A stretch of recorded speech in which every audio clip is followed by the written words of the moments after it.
Bilen den er kommet på noget lad her, fordi den skal op og udstilles op ved Håning-kollektionen oppe i Bagsværd. Hej, man! Ja. Det er som om, at vores biler ikke helt passer ændringen. Den er fandme også nummerplader på, den her. Den ser da sunket ud, den der, hva'? Det er sunket. Det er rømme blevet dyr bil efterhånden, det her. Vi piller hvad det der. Det er fedt, at han føler den så meget, at han har lavet en lyserød bil til sig selv. Ui! Japan problem. Ingen nok.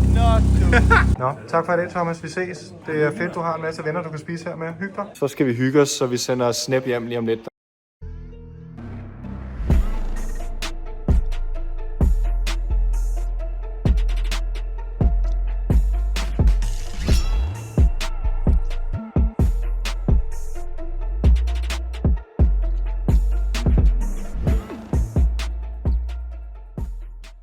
Ny dag, ny vlog, og jeg har fået det en lille smule bedre her.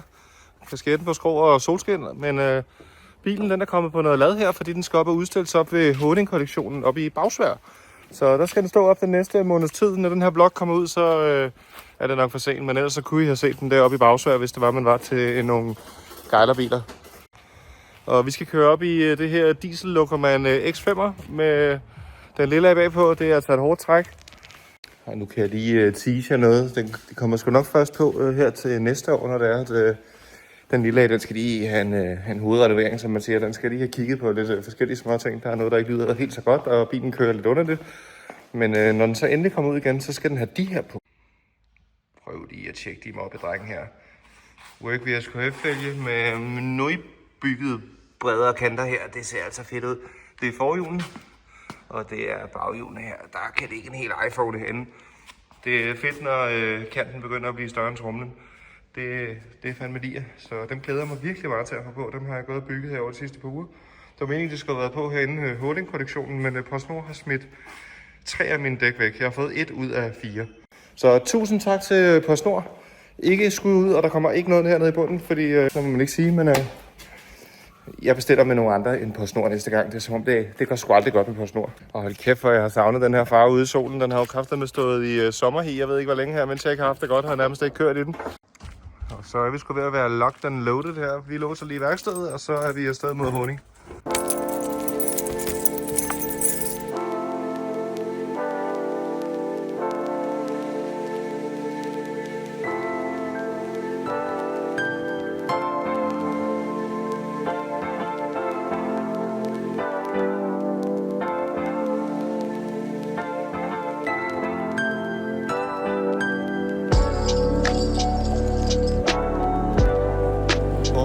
Proviant til turen her.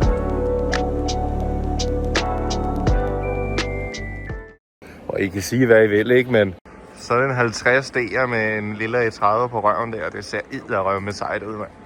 Kæft, det er fedt. Og soft close, du. Det skal man lige huske. Jeg smækker døren hver gang. Så har vi fået tanket bilen, og der er noget brændstof til vores kroppe her også. Så nåede vi fandme frem til Håning her. Så er det egentlig bare at læse lortet af og komme ind på plads. Nej, det skal nok lige have en vask inden. Den er helt støde. Så kom den store stykke lille E30 sgu af fejrebladet der. Nå, lad os finde ud af, hvor fanden vi skal hen i den her Håning-butik her. Noget siger mig, at han også skal udstille sin seje Volvo her. Den er fandme clean, den her. Fandme fed. Virkelig sej kasse. Der er mange seje ting hernede. Det ser gammelt ud. Og det er jo Håning-kollektionen her ved Bagsværd, vi skal udstille ved. Og det er et eller andet, der hedder Brian Biler og Conny Cars. Det er en lortetitel, men der kommer nogle seje biler, og Håning-kollektionen heroppe, de har nogle rigtig seje kasser. Men umiddelbart så må vi lige finde nogen, der har styr på et eller andet her. Se med. Og nu er min dummeste YouTube-kollega skulle komme. Nation Gang.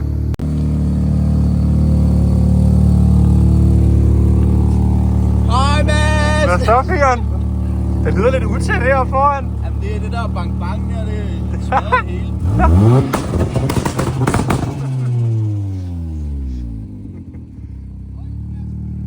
Høj vingen.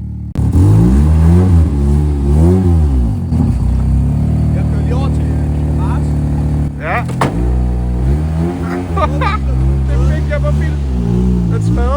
den kører! Hold kæft, det er en madkasse, mand.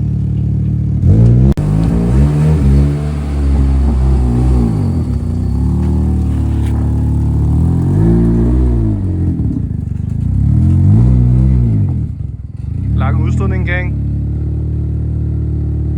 Det er som om, at vores biler ikke helt passer ændringer. Det er i hvert fald ikke godt. Der er mange gamle biler her. Jeg ved ikke engang, hvad det er. Ford. Ja. Jeg tror, den havde været meget sej, hvis den havde fået kamper. Jeg ved ikke, hvad det ligner. Den har lige så mange heste som Bavarian. Jeg skulle altså ikke pusse messing på den her, eller hvad fanden det er. Og der er så et Bavarian-hestene. 20-30 horsepower. Det er jo det samme som min. Ja. Og så din Hot Wheels samling kan godt pakke sammen her. Ej, de har altså lidt større biler end mig.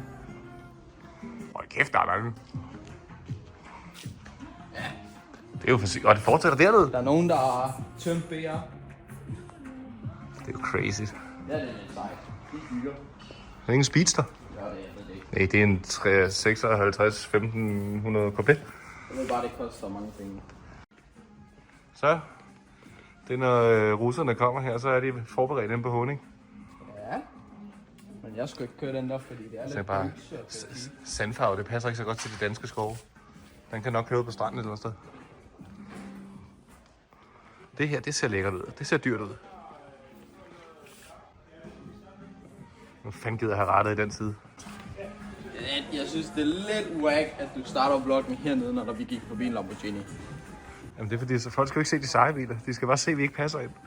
Så skipper folk jo bare til slutningen. Ja, det er lort. Det er lort det hele her. Det er ikke content. Hvad fanden er det Der er her? alligevel ikke nogen profil, der kan sidde og se med og tænke, ej, sådan en her havde jeg i mine unge dage. Da jeg boede i Og så USA. bullede jeg din mor inden bag. Der er plads til store møder i den her. Der er edderrømme af benplads.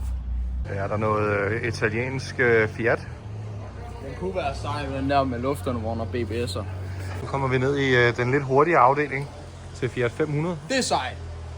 Så den kan jeg gerne have. Lige så ryger armen med i snip.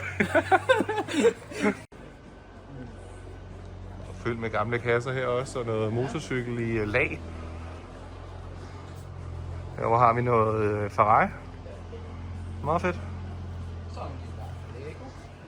Og noget gammel boble-ting, og noget... Der er kraftigt nummerplade på den her. Den er ikke kørt meget. Det tror jeg simpelthen ikke på. Der står 165.000. Den har sgu gået lidt. Den må være blevet renoveret, og så er den blevet sat ind her. Ja, vi har zoomet ind på bloggen.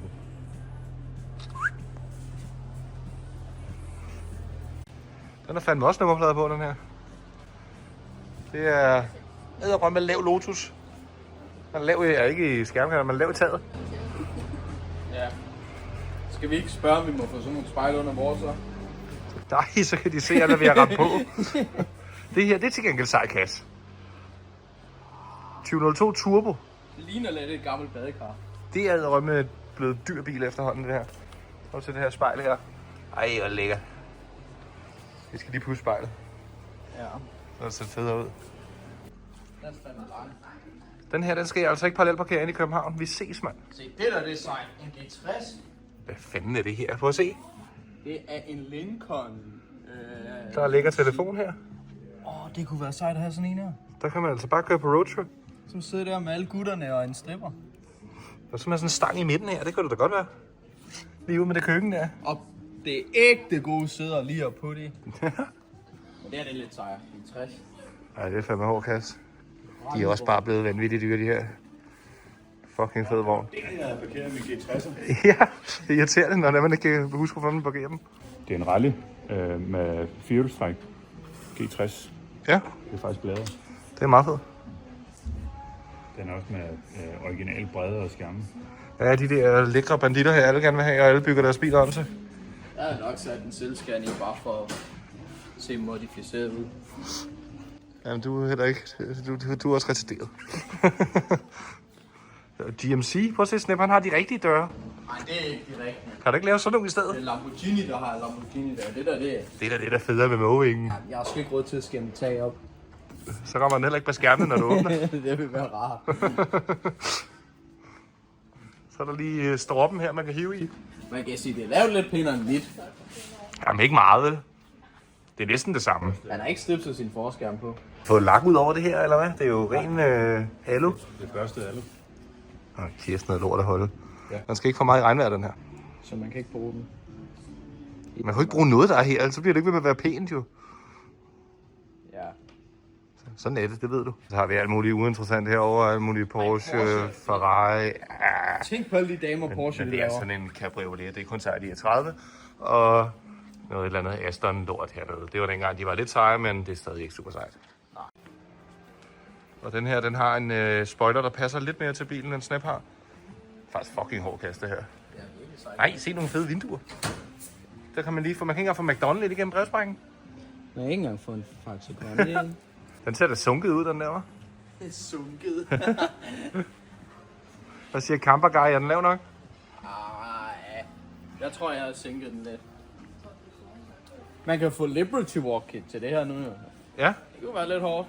Du har hverken råd til Liberty-kittet eller bilen. Stå med en vinkelsliv op her, bang, bredere skærm. Altså følg med i, hvordan du ødelægger en meget, meget dyr bil ifølge Stemplation. Det er ikke godt. Lad være med det. Lad være at lytte til ham. Og her har de flere uinteressante biler og alt muligt gammel lort. Hey, der er en drøbbakke til med BMW. Det er perfekt. Der er muligt andet gammel lort herinde. Det ser dyrt ud. Det ser clean ud. Den her, den vil være fed til dig, Snap. Ja. Du mangler en finger, så kan du også mangle et hjul. Det er fedt. Skal de lige have en tutorial? This is how to wash your car and make a lot of scratches. Don't use water. Jamen, han drywasher min bil. Altså, det er luksus nok, der er en, der gør det. Altså, en, der vasker for en, men jeg tror, den er ridset bagefter, det tror jeg. Jeg kunne også have gjort det. Bare lige nogle perlesten over. Ja, noget faktisk så godt det. Det er lidt whack. Ja, det kan ikke noget. Der er sgu fuld forplejning heroppe. Så får vi sgu lige en Shelby burger her i Shelby cafeteriet. Eller det. Men det er meget gode, det her frit. Altså, fandme gode, den her burger her. Og god gammel døbelse. Så skal du lave en trepunktsvending her, sagde han. Klar. Ja. Ui! Japan problem. Ingen nok. Nå, nu skal I se her. Fitment. Hvad vej vil jeg have bagvendt? Det ved jeg ikke. Bare tilbage.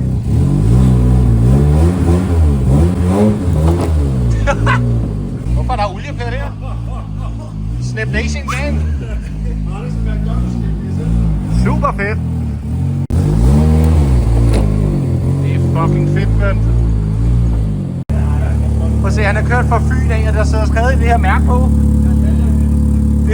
Kan du røre slet i jorden? Jeg har endda lavet hjulspænd med det. Det er flot, mand. Efter Snap han kom ind i butikken, så er de begyndt med gulvvaskeren. Herover der er beviset. Der må sgu stor farlig varevogn. Papagøjedrengen. Kæft, der bliver plusset herover. Fuldstændig sindssygt. Den var grå, da den kom. Den er sort nu. Vanvittigt projekt. Og her er lidt af de andre biler, som der også skal være under den her udstilling her. Altså det her, det er en tøseraket af en anden verden, mand. Det er jo fuldkommen vanvittigt, så meget glimmer der er i den her. Mega gennemført. Det store stykke Daisy. Prøv at se en Barbie Dolly Parton raket her. Det her, det er fuldkommen sindssygt. Og plys i taget, mand. Så får man lige kildet håret. Man tør dårligt tryk på pedalerne, så skal man ud og pusse. Fuldkommen sindssygt, det her. Det her det er et vanvittigt arrangement at begynde at bygge det her. Prøv at se det her, mand. Det er til dækkene, der blomster på. Jeg har content til dig her. Ja, find 38 lads, der skal slås med en eller anden på live på TikTok. Ja. Jeg kommer en tur til Tingbjerg, jeg er dem, mand. Jeg ved ikke, hvad det er for noget. Han lyder galt om det, og han gider ikke film. Og så sat sten i monstermærket. Det her, det er skjult reklame. Vi får faktisk ingen penge fra Monster af at filme det monster her. Men prøv lige at se. Vanvittigt det her. Det tager jo 100 år at sætte på det her. Så ja. Nej, det fortsætter. Hashtag reklame. Det her, det bliver jo vanvittigt. Ej, jeg er ovenpå. Hold kæft, det er crazy. Du tager ikke åbne den. Så bliver hun ked af det. Og så har vi noget mega clean Nissan her. Ja, det er ikke den her, det er den her. Prøv at se det her motorrum her. Der skal man altså være til tankpas og lige. Det er hver søndag, man skal ud og pusse krom. Fandme fedt. Og Jenner her i hans overbyggede A3 tunet af træer. Også et vanvittigt projekt. Super clean. Ej, det skal ikke op. Så flygter folk. Hvad mener du? Jeg er større end dig på YouTube. Ja, ja. Det er også på YouTube. Og noget mega clean, hvad hedder sådan en Sirocco R, eller hvad? Eller har han bare et R-emblem? Jeg ved det ikke. Det ser sejt ud. Flame the world. Den her, den er ikke flamet, men sej nok. Ja, så skal jeg lige have copyright på den der. Så skal jeg og mega clean Volvo her. Det er lige at der er nogen, der har taget hans ledninger i motorrummet her. Prøv at se, der er en, der har været hen og saboteret ham, så skar de hans tårnstiv over. Sådan har han kun sådan en... Ja, så har han sådan nogle halve stiver. Men bad ser det ud, det er fandme clean.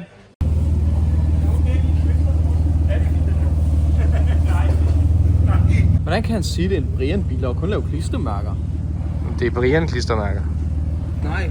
Den eneste, der er Brian her, det er ham der. Hvordan hedder Brian, mand? Ja, han har også et lille anlæg, så det er en Brian. Ja, jeg er enig. Væk fra ledningerne.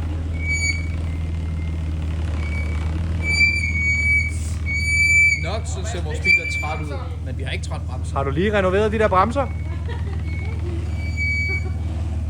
Prøv at se, hvor koncentreret han ser ud med åben mund. Hold kæft. Ikke grød. Prøv at se Snap Nation, når han rykker sig. Der er både kølervæske og olie. Meget. Det fedt er, at han føler den så meget, at han har lavet en lyserød bil til sig selv. Det fungerer. Jeg synes, det her, det kan noget. Så har man altså styr på sin maskulinitet, hvis man tør at køre sådan en her. Har du set den automatgear? Ja, det er lidt sådan whack. Ja. Der sker mange ting sådan. Det er en Silvia, der var i Toyota-udgave, ikke? Nej, det er det ikke. Så godt er det heller ikke. Men har du set de her fede følehorn, han har herude? Ja, de er virkelig grimme. De er altså fede. Dem her. Jeg tror, han er den eneste tilbage i Europa, der kører med de her. Jeg ved ikke, hvad jeg giver de her følehorn her, men det er fandme ikke fedt. Du ved godt, den her bil, den har haft NOS, ikke? Hvorfor er den ikke med? Det var ikke sejt, at det gik i stykker, tror jeg, eller et eller andet. Jeg ved det ikke. Han siger alle mulige undskyldninger for de fede ting, han ikke har mere. Vi piller hvad det er. Der er stadig benzin på. Hvor meget har han på? Det kan du ikke se uden 0. Ja, det kan man godt. Den har lige under en kvart tank på. Der er mere end 5 liter på den her, dreng. Det er der i hvert fald. Og det måtte man ikke have. Det var det, de sagde. Så hvis det her lort, det brænder ned, så er det Flybermans skyld. Det vil sige, hvis jeg lige pludselig ikke har en bil med herover og Snap, han også får samme bil, benzinbil af. Så er det Thomas Pedersen. Der han erstatter. Er det ikke Pedersen, eller? Jeg ved ikke, du må ikke sige hans efternavn. Flyber Thomas. Pedersen. Flyber Thomas Pedersen, tror jeg, han hedder. Ja, Pedersen. Ja, ja. Du bipper det ikke ud. Nej, sig lige selvfølgelig til redigere, at han ikke skal bippe det ud. Nej, jeg siger det videre. Hvem er det, der redigerer? Det er jo mig. Lort. Det er fordi, at min tank, den er helt fyldt. Er din? Det er dumt. Det er godt, du ikke holder yderst. Vent lige med at dele den her vlog til den 31. Jamen, jeg er bagud i min blog, så jeg skal lige have min gode nos igen, og sådan noget, så jeg begynder at redigere. Så det her, det kommer ud, når det er, at det er afsluttet for længst. Ja, eller brændt. Nå, tak for det, Thomas. Vi ses. Det er fedt, du har en masse venner, du kan spise her med. Hyg dig. Ja, men sådan er det, når man er rig i YouTuber. Vil du få rig til at venner? Ja, jeg vil jo også købe. Jeg har glemt mine kontanter, så jeg sidder alene. Mobile vejen frem. Vi ses, ven. Og prøv at se, nu skal vi køre rigtig bil. Luksusflyder. Stor bærmrør. Det virker. Jeg har fundet ud af, at der er 2 muligheder med det her, når vi skal vores biler. Intet, så er stedet brændt ned, fordi vi har for meget benzin i. Ja, du har. Ellers har russerne invaderet Danmark og bombet København. Vi alle sammen ved, hvis så får vi erstatning. Hvis russerne kommer, så bombarderer de på København først, fordi det er sådan hovedstaden. Ja. Så Fyn er mere sikkert. Men så kan du endelig få noget for din bil, jo. Den er svært at sælge nu, jo. Men der er jo ikke forsikring på, når der ikke er plader på. Jo, men de har forsikring en anden, sagde de. Nå, jeg skrev også, at der var 500.000 værd på det der papir der. Nå, jeg skrev 700. Fuck! Og nu har vi jo endt snuden hjem af, ligesom resten af Bagsværd åbenbart skal samme vej som os. Så det tager lige et par timer at komme ud af Bagsværd. Vi har taget Nating-gang med her. Ja, og vi har fået sponsoreret hatte Bum bum. fra Drive Meetup. Så hvis du gerne vil finde ud af, hvorhen at der er biltræf rundt i verden, så skal du gå ind på Drive Meetup. Ja, det gælder hele verden, ikke? Jo, hele verden. Ja, så det skal I bare gøre.